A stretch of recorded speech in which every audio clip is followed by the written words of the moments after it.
నమస్తే. ఈరోజు అందశ్రీ గారు మనలో లేకపోయారు. ఆ విషయం మనందరికీ తెలిసింది. ఈరోజు ఉదయం తను అస్తమించారనే విషయం చెప్పడానికి కూడా చాలా బాధగా అయితే ఉంది.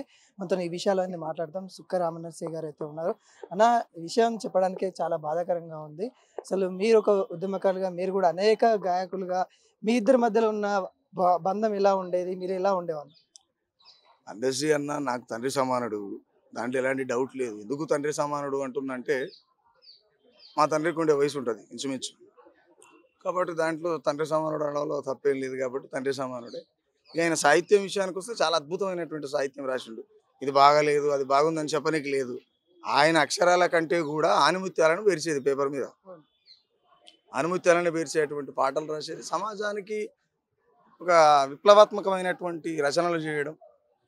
ఈ దళిత సాహిత్యం కావచ్చు, సామాజిక సాహిత్యం, అనేక సాహిత్యాలు రాసిండు ఆయన. ఆ సాహిత్యాల పట్ల మనం చాలా గొప్పగా చూడాల్సిందే. కాకపోతే అన్న మన మధ్యలో లేకపోవడానికి చాలా బాధాకరమైనటువంటి విషయం. ఆ విషయాన్ని మనం ఏం చెప్పాలనుకున్నా, ఎంత చెప్పినా అనలేని లోటైతే పూడ్చలేం అంటే అన్న. ముక్కుసూటి మనిషి ఏదున్నా గానీ తన అక్షరాలు ఆయుధాలుగా చేసి తెలంగాణలో ప్రతి ఒక్క వ్యక్తిలో దూల్చిన వ్యక్తిగా మనం చెప్పుకోవచ్చు. అలాంటి వ్యక్తులలో అంటే మీరు కూడా అలా పాటలు పాడుతా ఉన్నారు. అంటే ఎట్లా ఉందన్న సమాజంలో ఇలా కళాకారులకి ఏ విధమైన ప్రాతినిధ్యం ఉంది? ఈ ప్రభుత్వాలు మారుతా ఉంటాయి, వస్తా ఉంటాయి. కానీ ప్రభుత్వాల దగ్గర మీకున్న వాల్యూ ఏంటండి? నేనేమంటున్నానంటే, ప్రభుత్వాలకు దగ్గర పాఠకాలకు ఎప్పుడు కూడా విలువలు ఏం లేవు. ప్రభుత్వాలు వాళ్ళ అవసరాల కోసం వీళ్ళకు ఏదో ఇచ్చినట్టు, ఏదో ఆ పూటకు సమాసన అన్నట్టు అది చేస్తుంటారు తప్ప ప్రభుత్వాలతోని కళాకారులు బతికింది లేదు, బతారన్న ఆశ లేదు.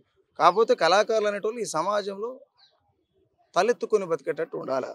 కళాకారులు అనేటోళ్ళు ఒకరికి లాలూజు పడొద్దు. కళాకారులు అనేటోళ్ళు చాలా ఉన్నతమైన జీవితాన్ని అనుభవించాలి. అట్లా అని చెప్పి నానా సంకలు నాకొద్దు. సమాజంలో డబ్బు ఉంది, అది ఎవరి దగ్గర ఉండాలో ఆయన దగ్గరనే ఉంది. ఆ డబ్బును నువ్వు ఎట్లా తీసుకోవాలనుకుంటున్నావు అనేది తీసుకో. బెదిరియవలసిన సందర్భం వచ్చినప్పుడు బెదిరియాల బరాబర్. ఎందుకు అక్రమార్కుల కాడికి పోయి మనం ఉగ్ర రూపం దాల్చడం తప్పేం లేదు కదా, అంతేనా కదా? కాబట్టి నేనేమంటున్నా అంటే, కళాకారులు చాలా ఉన్నతంగా, చాలా గర్వంగా, గౌరవంగా, అన్ని రకాలుగా ఫుల్ఫిల్ లైఫ్ లీడ్ చేయాలని చెప్పి నేను కోరుకుంటా బాగా. అందశ్రీ గారు చెప్పారు, పాట అమ్ముడు పోతా ఉంది, మాట అమ్ముడు పోతా ఉంది, ప్రతి అమ్ముడు పోతా ఉందని చెప్పారు. ఈ విషయాన్ని ఎలా చూస్తా ఉన్నారు? నిజంగానే సమాజంలో ఆ విధంగానే కనిపిస్తా ఉంది. మీరు ఎలా చూస్తారు? అందశ్రీ అన్న పాట అమ్ముడు పోతుందనే సందర్భానికి వచ్చినప్పుడు, అమ్ముడు పోతలేదన్న పాట ఏకంగా పక్కలేస్తుందని చెప్పిన నేను అందశ్రీ అన్నతో. పాట ప్రశ్నించడం వదిలేసి పక్కలేస్తున్నది. పాట ఎప్పుడైతే ప్రశ్నించే దిశగా నిలబడుతుందో, ఆ నిలబడ్డప్పుడే ఆ పాటకు విలువ ఉంటుంది. ఎందుకనంటే విప్లవాత్మకమైనటువంటి రచనలు, విప్లవాత్మకమైనటువంటి పాటలు, ఈ నక్సలైట్ పార్టీ ఉద్యమం, ఇది ఉద్యమం నుంచి వచ్చింది కాబట్టి గద్దర్ అన్నుండు కదా. ప్రశ్న అనే దాని మీద నిలబడ్డాడు కాబట్టి, రాజ్యాన్ని ధిక్కరించిండు కాబట్టి గద్దర్ అన్నుండు. లేకపోతే గుమ్మడి విఠలరావుగా చనిపోయేటోడు కదా. కాబట్టి త్యాగం అనేది, ఆ త్యాగాల నుంచి వచ్చినటువంటి రోదన, ఆ రోదనే ఇక్కడ రాతలు రాయబడుతుంది కదా. కాబట్టి ఏమంటే కళాకారులు ఎవరైనా సరే నిక్కచ్చిగా నిలబడాలి. అందశ్రీ అన్న అన్నట్టు అమ్ముడుపోయే పాటలు కాకుండా సమాజాన్ని అమ్మగా చూసుకుంటా సాదుకునే ప్రయత్నంలో పాటలు రాయాలని కోరుకుంటాను నేను కూడా. ఒక పాట అన్న, అందశ్రీ గారిని స్మరిస్తూ మీరు కూడా మీ గలం నుండి పాట వినాలనుకుంటున్నా ఒక పాట. నిన్ను విడిసి ఉండలేనమ్మా ఓ పాటమ్మ, నిన్ను ఎన్నడూ మరిసిపోనమ్మో నా పాటమ్మ, ప్రతి మదిలోనే మెదులుతుంటావో పాటమ్మా, నా ఎద నిండా పదిలంగున్నావో పాటమ్మా,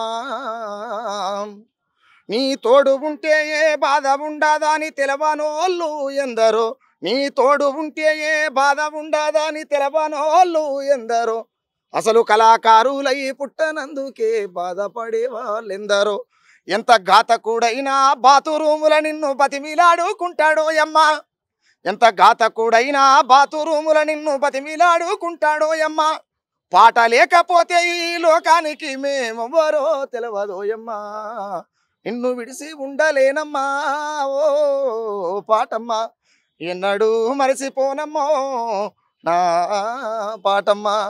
సుఖరావు నడిసే ప్రాణం ఉన్నంతకాలం ప్రజల పాట అయ్యి ఉంటాడు.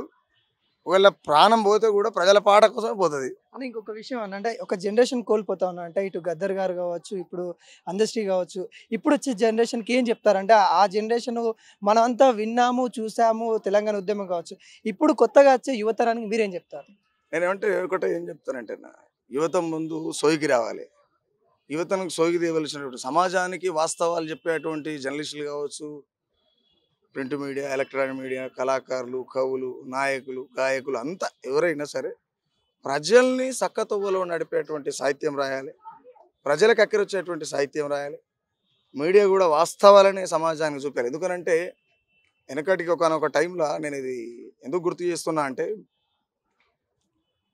చిరిగిపోయిన సెయి సంచి, చిరిగిపోయిన లాల్చు, చిరిగిపోయిన పాయింట్, పారాగాన్ చెప్పులు, అందులో ఒక బ్లూ కలర్ పెన్, రెనాన్స్ పెన్ పెట్టుకొని ఒక విలేకరి, ఒక జర్నలిస్టు అట్లా నడుచుకుంటూ పోతుంటే రాజ్యం భయపడేది రేపు పొద్దుగాల ఏం రాస్తాడు అని. కానీ అలా అలాంటి జర్నలిజం జంగిలిజంగా మారిపోయినటువంటి ఆ వ్యవస్థను మనం చూస్తున్నాం కదా. అట్లా కాకుండా కళాకారులు కావచ్చు, గాయకులు, నాయకులు, మీడియాలో ఎవరైనా సరే సమాజం కోసం పనిచేయాలి. వీళ్ళు సమాజం కోసం పనిచేయనప్పుడు ఇక్కడ ఉన్నటువంటి నిరుద్యోగ యువత కావచ్చు, యువకులు కావచ్చు, చదువుకున్న వాళ్ళు కావచ్చు, మేధావులు కావచ్చు, వాళ్ళను చక్కగా చేసేటువంటి ఈత బర్గలు దగ్గర పెట్టుకొని ఉండాలని చెప్తా అన్న. Thank you so much. Thank you అన్న.